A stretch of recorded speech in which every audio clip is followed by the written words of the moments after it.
Vous avez sûrement entendu que pour taper vos mises en jeu plus loin avec votre driver, il faut attraper la balle en remontant. Et pour attraper la balle en remontant, vous avez aussi dû entendre qu'il fallait placer la balle sur le pied avant, sur le pied gauche pour les joueurs droitiers. Et bien en fait non, pas du tout même. Je suis là pour vous dire que cette idée que vous êtes en train d'essayer de mettre en place pour gagner de la puissance est en train de vous empêcher de gagner de la puissance et d'ailleurs sûrement en train de ruiner vos mises en jeu. Donc on va parler de la problématique numéro 1 qui arrive lorsque vous mettez en place cette mauvaise idée. Et ensuite, dans la deuxième partie de la vidéo, je vais vous proposer un exercice pour justement vous permettre de taper la balle plus loin. Alors pourquoi est-ce que c'est une très mauvaise idée de positionner la balle en face de votre pied avant, donc pied gauche pour un joueur droitier, lorsqu'on a le driver en main sur les mises en jeu? Tout simplement, ça va créer l'une des plus grosses problématiques que je vois quand les joueurs se placent devant la balle, c'est que quand je me place naturellement avec mon driver ici, qu'est-ce que vous constatez? Il n'y a pas quelque chose qui vous choque là-dessus?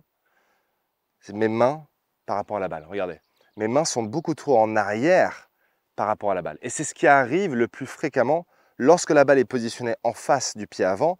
On a naturellement les mains qui vont se positionner trop en arrière ou on a aussi le haut du corps qui va vouloir envie d'aller chercher cette balle sur le pied avant. Alors ça part toujours d'une bonne intention, n'est-ce pas?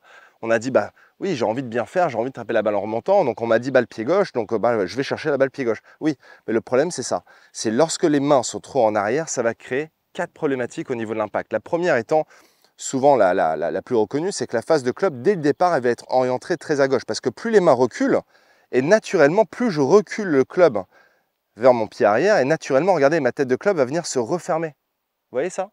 Donc dès le départ, si je positionne mes mains en arrière par rapport à la balle, ma phase de club, elle va être orientée à gauche. Donc souvent, à l'impact, ça va donner ça, une phase de club qui va être très fermée, et la balle va partir directement à gauche.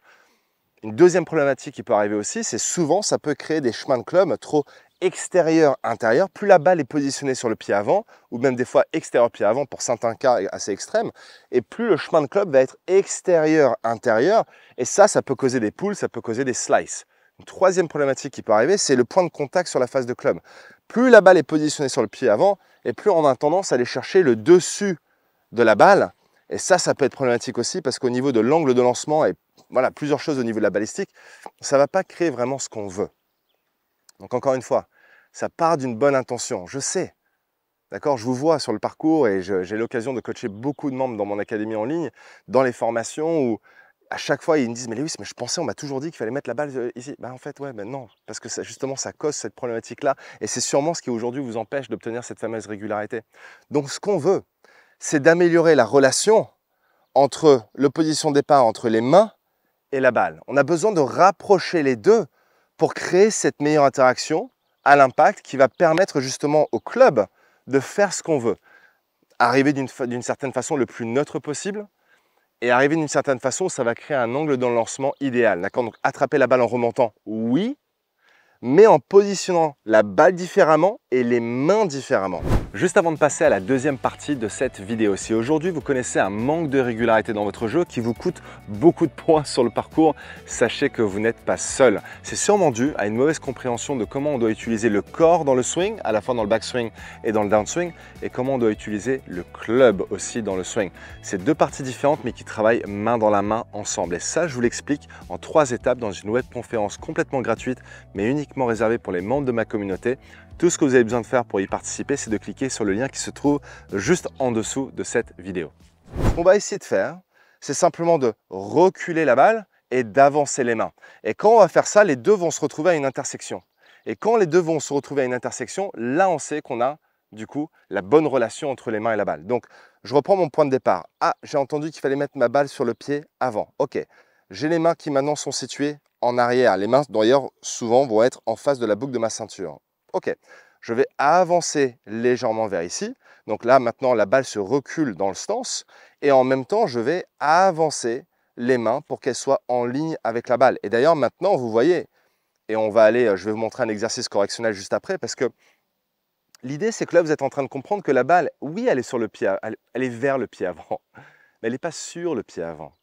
Le problématique au golf, c'est qu'on a souvent un manque de points de repère, n'est-ce pas? On arrive devant la balle et les choses sont un peu floues. Mais la balle sur le pied avant, donc du coup, ok, bon, à peu près combien, on ne sait pas trop comment.